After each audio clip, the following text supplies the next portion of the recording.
Okay, so Ciarán, I think you're going to talk for about 30 or 40 minutes, and then we'll have some questions. We'll open up the presentation to some questions. Okay, just technical issue. Will you turn off your mic there just so we don't have both? It's just for the recording. Okay, thanks a million for everyone for coming. We'll kick off if I can get in here. So this is some descriptive analysis on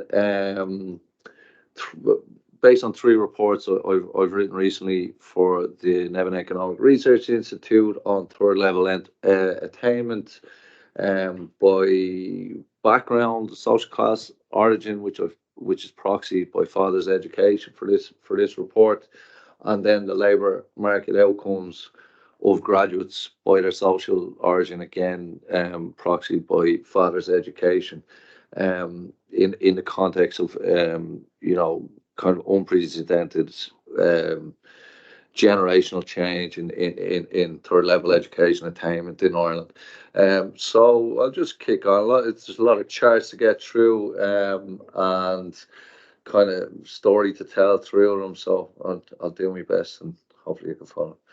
So first, I'll quickly go through the expansion of third level education, which I'm sure is none of it will be of any surprise to anyone really. The second part will be regarding third level education by social origin, and is based on 3 ad hoc modules in the Silk survey, 2005, 2011, 2019. Actually, Eurostat have started making publicly available some of the headline estimates I have in this report. By the same method, which is called the job evaluation method, which I'll come back to, in terms of over education, which is the focus, over qualification, which is kind of the focus of the report as well. So part 3 will be on the outcomes of this set of third level graduates, again using the same 3 ad hoc modules, which have details of well, there's a few different questions about your background, father's education, occupation, whether you're a renter, whether you're in poverty, things like that. And I've concentrated on the father's education. So I look at high-end employment as well, which is basically coded. When I say high-end employment, it's basically 3 categories out of a 9 category schema called the International Standard Classification of Occupations, and they're coded by entry requirements, third level entry requirements. So managers, professionals, technicians, and associate professionals are the three categories. So I'll be looking at those as well, and then the outcomes. What's can we see a difference between third level graduates who come from a background where their father was in the lowest bracket of formal education relative to the other 2 higher ones? Okay, the other view. Spoiler, yes. So right, so this is of no surprise to anybody, but we see Ireland going from one of the lower to the highest in terms of the working age population with a third level education. Okay. There's some, as I go on, you'll see, but there's kind of the groups, you can kind of identify the same groups that you might see in Esping Anderson's welfare state typologies and stuff like that, together, kind of the Nordics perform similarly, and then the Germany and Austria and Netherlands might be in another group, and so on, and then the kind of the Mediterranean countries as well. So that's of no surprise to anyone. And over the course of the, some we've data back to 92 for some countries and to 97 for other countries, and in a lot of countries in 1992, the share of women was lower in third level education, and in every country the rate of growth has been higher for women, such that in 2019 in every country in this 13 country sample, women are more likely to have a third level education than men, and there's no exception there. So that's again, I would say not that surprising to most people here. So that's just for the younger group. That 2019 should probably be a little bit further to the right. So actually, the last, the last piece of the line should be a little bit flatter because it's 5-year gaps up until 29. Apologies for 2019. Apologies for that. So really, maybe we're seeing a flattening off at the young age in an Irish context and in a lot of the countries' context, but we're still seeing a lot of growth in some countries. Denmark and is it France even kicking off there quite a bit in the last decade or so. So this is the percentage of workers who have third level education, okay, which has also grown obviously on quite steady growth for 25 years or so, and Ireland is the highest. I don't have the. I just have the. Do I just have the genders there? Yeah, sorry, I don't have the actual overall percentage, but just the oh, I do. Sorry, the first one is the main one, and I just added the female. So 56% of Irish women in employment have a third level education. It's the highest rate there, and almost exactly half in 2019. I expect that's gone up a tiny bit since then, because the growth in the last couple of years has been disproportionately high-end employment in Ireland, especially at the end of 2021. So that'll be a little bit more even by now. So obviously, third level education is important now for acquiring any kind of a job, which is one of the themes of this, or which seems to be one of the themes that's coming out from the numbers here, with big employment gaps between the third level educated and the rest. So the gap between the employment rate for Irish tertiary graduates and those even in the middle scale bracket is about 20 points, right? So it's 89% compared to 69%, which is a lot. So I would say the 69% is a low employment rate. Okay, so the gap there, even though it's come down for some countries, even relative to 1992, in an environment of expanding third level education, the gap's about 10 points between the lowest and the highest performers.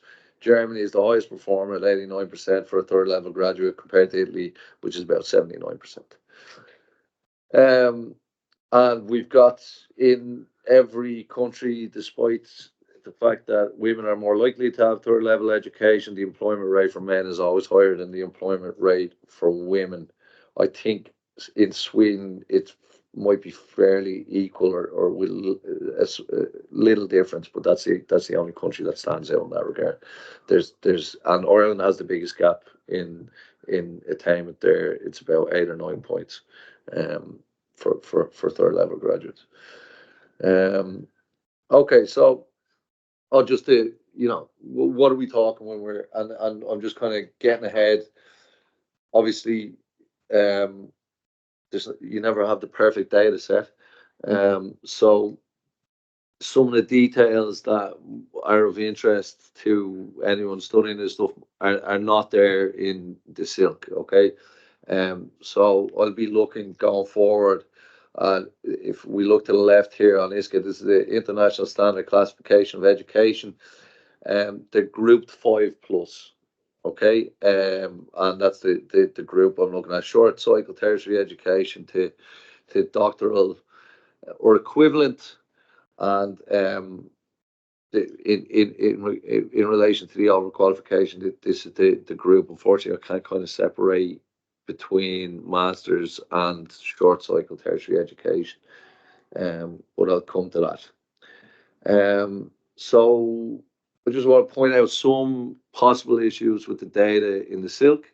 There's two standouts where, because I compared the shares of third level education, the estimates, with the LFS, which is the actual official labour force survey of the European Union. And in 2005, Germany sticks out as having a big gap between the LFS and the silk estimates of about, it's almost double in silk. It's like 38% in silk, and it's more like 21-22%.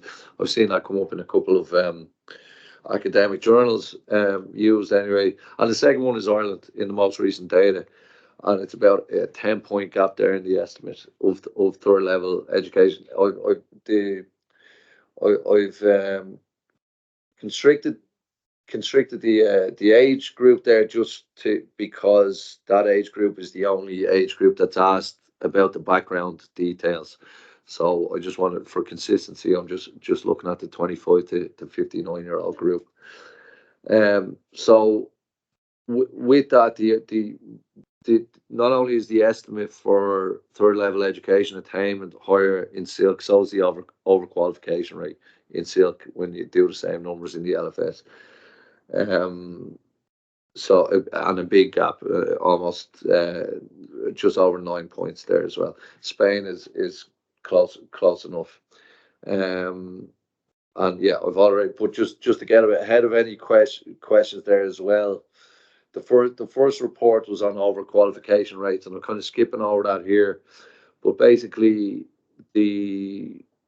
Spain is the worst performer on this in terms of it's got 39% of third level graduates who are working in Spain are in jobs below those top three categories. Okay, and 30% in Ireland, 30, and they kind of stand out too.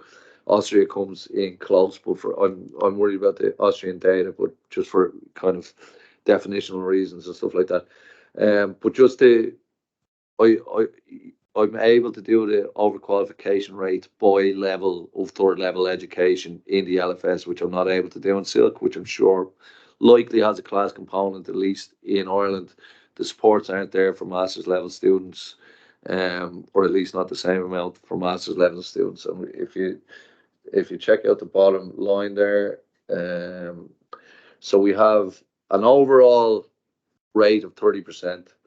We have a 51% overqualification rate for short cycle tertiary education. So that's higher certificates and higher diplomas. And then the overqualification rate for a straight out degree is still higher than that average. So it's 32.9%. Then it drops, as you would expect, to about 15% for a master's and just about 5% if you have a PhD. And of course, you have to be working to be overqualified, right? So this doesn't count people outside of the labour market. Okay. So look, there's a lot of numbers here, and I hope you'll bear with me. But if you look at these, the blue circles I have there for Austria, that just shows the growing number of the adult population with third level education. Okay, so we see 20%, slightly more in 2011 to 36% estimate in the space of 14 years, which is big growth. And if you put your eye on the red arrows going downwards, this is the kind of class component to the outcomes here in terms of attainment. And in every country and every year, the data shows what you would expect the data to show, which is you are more likely to have a third level education if your father had a third level education, right? And less likely in the least. And again, and each one is a step, and it's the same in every country. Okay. So I won't go through all the countries. Just to say that some countries have a higher transmission than others. If you look at Belgium is the second highest behind Ireland, I think, at 80% in 2019.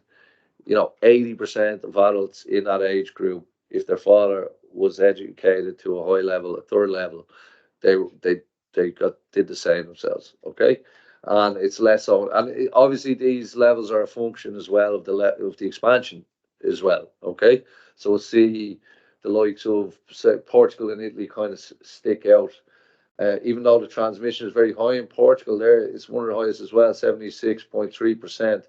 The kind of the people with backgrounds where their fathers had low levels of formal education are much less likely to have a third level education. So even in 2019, so they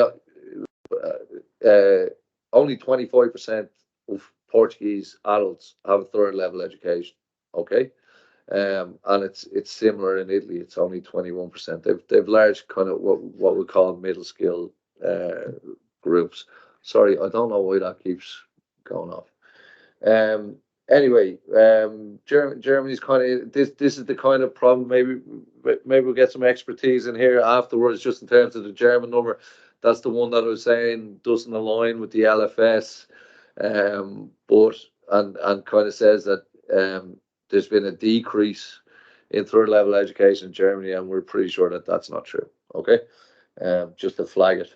And the UK, unfortunately, obviously, we know left just as the ad hoc module in 2019, so we don't have the latest data for them, but they show high levels of transmission as well that you would have expected. Spain as well, and Spain and Ireland are kind of a group up to themselves, I think, is what the story being told here is. High levels in the Netherlands as well. So there's Ireland. As I said, that 58.6 there is more like 49 in LFS, so that could be pushing up these three numbers here as well. But there's a big gap. What the number says is actually in those 14 years is that obviously the transmission was already, there was high level. Even that 82.3 is higher than any other year in any other country there, the 2005 Irish number.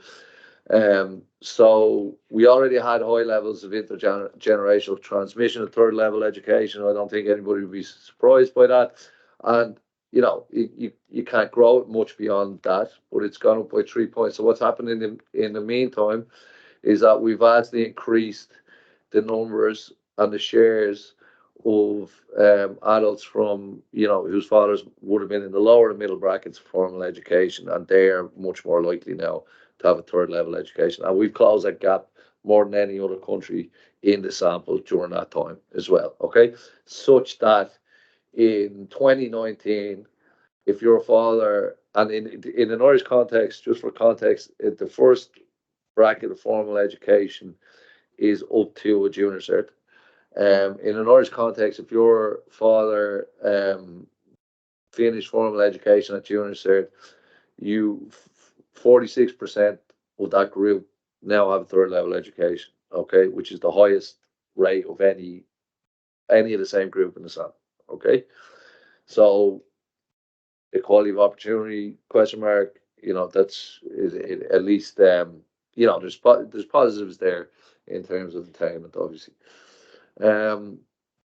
So then, after that, the pathways to education bit is like, okay, what are, that's what, if education is a vehicle for social mobility, the social class schemes are categorized by occupations mostly. So what's the labor market outcomes for this group? And we're going to be looking at this 58.6 group now, and to see what their outcomes are like. And it's it's very very strong sample numbers in terms for social scientists, in terms of it's almost as good as you get. Obviously it's not as good as the LFS, so I'm still not sure why there's that big 10% gap, but we can look at them as a group and assume,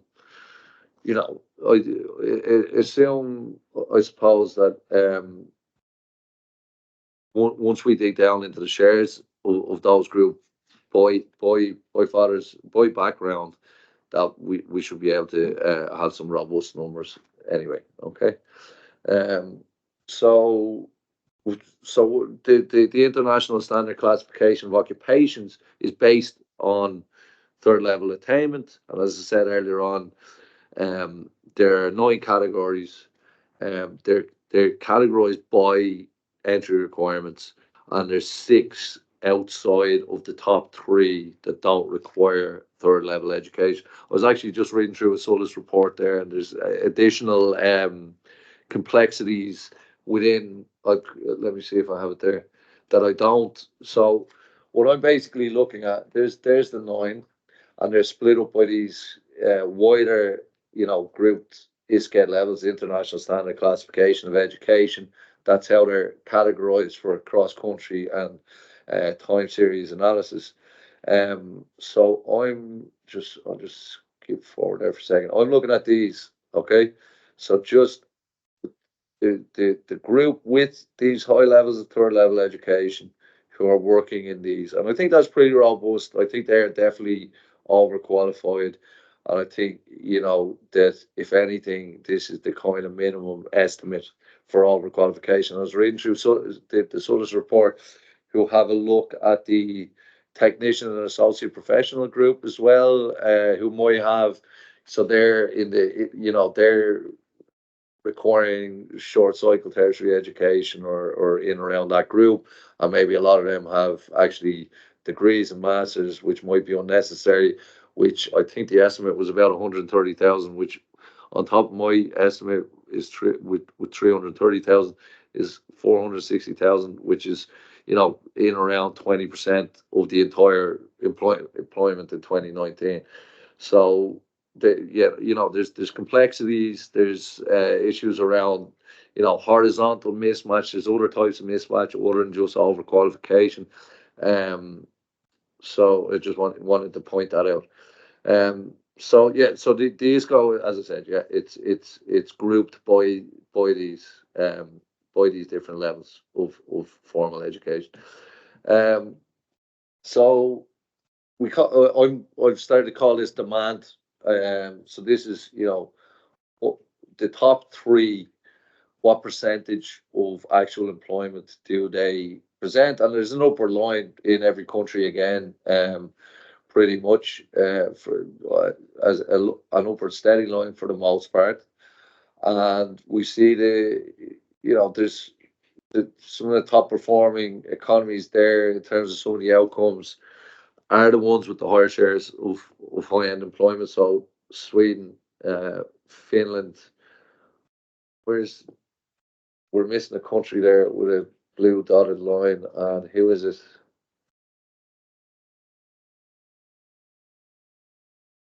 I can't remember who it is. No, Germany's the black dotted line. Who am I missing there? Is it the UK? Yeah. Ah, okay. All right. Okay. So it's the UK. So they have a high share there of these again what I call high end jobs. Quote unquote high end jobs. And some of them have different mixes as well. Like Austria and Germany stick out as having high shares in this technicians and associate professionals group. Netherlands as well, I think. So I won't go too much through the kind of policy implications and the literature. Just to say that, as I said, there's horizontal mismatch, there's skills gaps, there's skills obsolescence. There's a lot more to this to the literature than what I'm doing here. And the field of study horizontal mismatch as well, which is a little bit more difficult to capture, to measure, at least with the data sets we have available. So obviously on a firm level, on a macro level, it kind of refers, the issues are around productivity, about resources, about potential output. On a individual level, there's a lot of the literature that talks about lower returns to education from overqualification, lower job satisfaction, higher turnover in the firms then as well.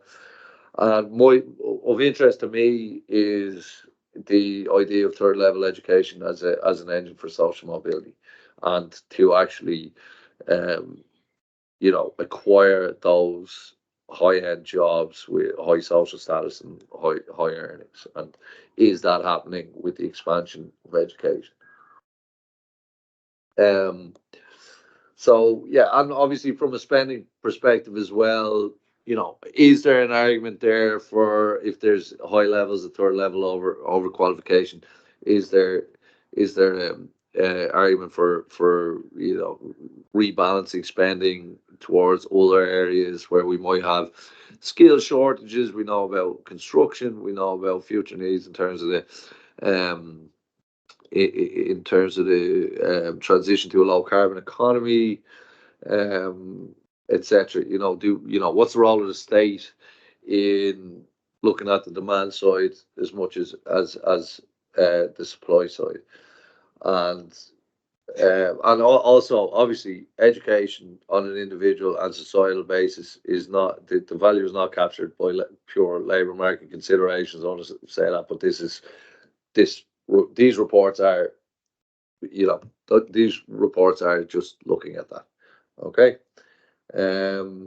So again, the job evaluation method, as I said, Eurostat have recently started publishing some of the high level stats there, the high level estimates. And what the report on overqualification found was about 80% of the overqualified workers are actually in the two ISCO categories 4 and 5, clerical support workers and service and sales workers. Okay. And I think when they're in those roles, there's again, I think it's robust to assume that the workers are, even though it's a blunt tool, I think it's still it still tells an interesting and robust story. So just to, I won't go through this too much, but so these are the groups, the managers, professionals, and associate professionals and technicians that require third level education. Of course, they're the ones we're not looking at when we're looking at overqualified workers. So doctors, nurses, some nurses are actually in the associate professional categories. Actually, now that I have that there, the professionals is the biggest group in every country in terms of the three. It's somewhere in the region 25 to 30% of Irish employment. So okay, and this is just a screen grab. These lists go on. I think the 2 digits breakdown, there's 90 categories, I think, and then once you get into the 4 digit, there's maybe a couple of thousand categories. I'm not too sure, but I don't think anybody will disagree with, you don't necessarily need a third level degree to do these occupations. Okay. And the same as I had some of these jobs myself in college and in school. So that's just the first on the list. Those are actually long lists. All right. And then there's obviously skilled agricultural, forestry, and fishery workers are a small group in itself, and the group of overqualified workers in there is even smaller still. It's craft and related trades. It's hardly comes up in there. It's there, but it hardly comes up. Obviously, I think there's obvious reasons why that is. That there's they're related to clear kind of apprenticeships themselves. Same with plant and machine operators, which are also found a lot in the construction sector. And then elementary occupations are the sole category of what they call skill level 1.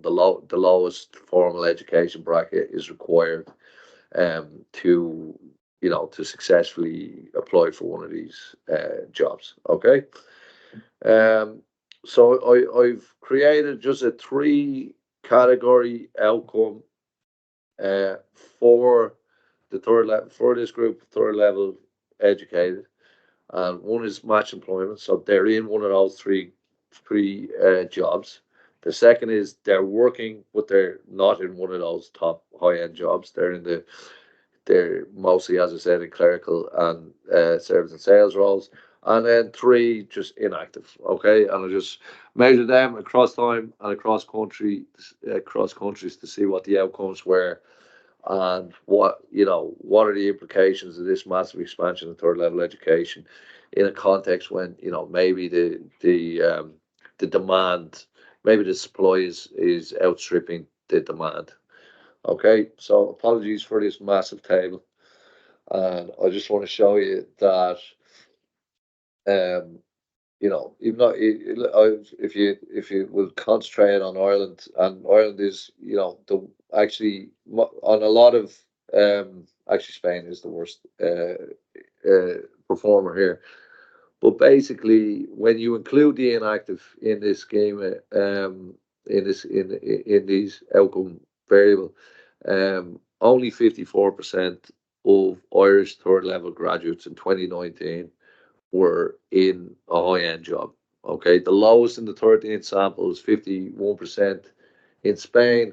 The highest is, as you'd expect, in Sweden at 79%, and the other, whereas Portugal is 78%, but the story between Portugal and Sweden are really different, because Portugal has a relatively low share of third level educated. Okay, so when you look at actually, all right, what share of actual employment do these overqualified third level graduates make up?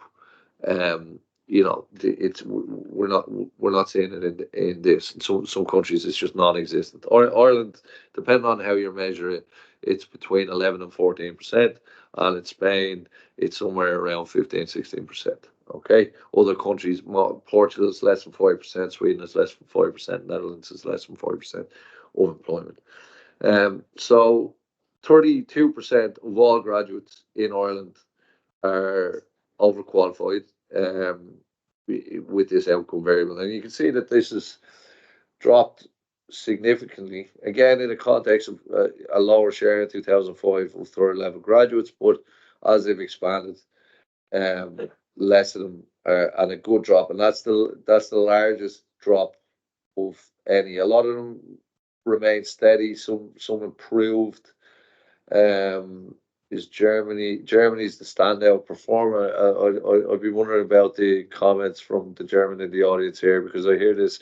It's the same conversation in Germany. I hear a lot. Are we putting too many people into universities? They're having the same, but they, according to this data anyway, have outperformed everyone actually over the time frame. So we'll see what people think about that.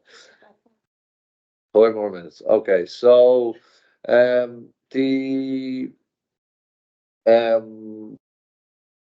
okay, by background. So I just wanted to show what the average is here before we go into the countries, and you can see that the where sharing graduates and high-end jobs. So yeah, so we can see a clear gradient there with background, by father's education, in terms of the high-end employment attainment, not attainment, but getting matched to high-end employment, and it's dropped on average across the sample.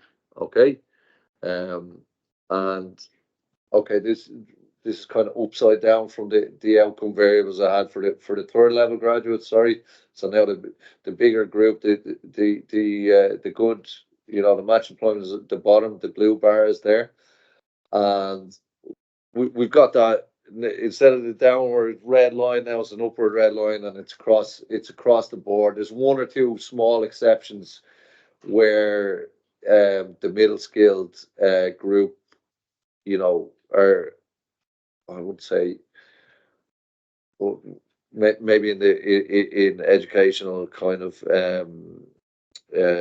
in countries with education with more vocational education systems. So in Sweden, Austria, and Germany, and the Netherlands, is more of a parity between coming from a middle scale background and the third level graduate background. Okay.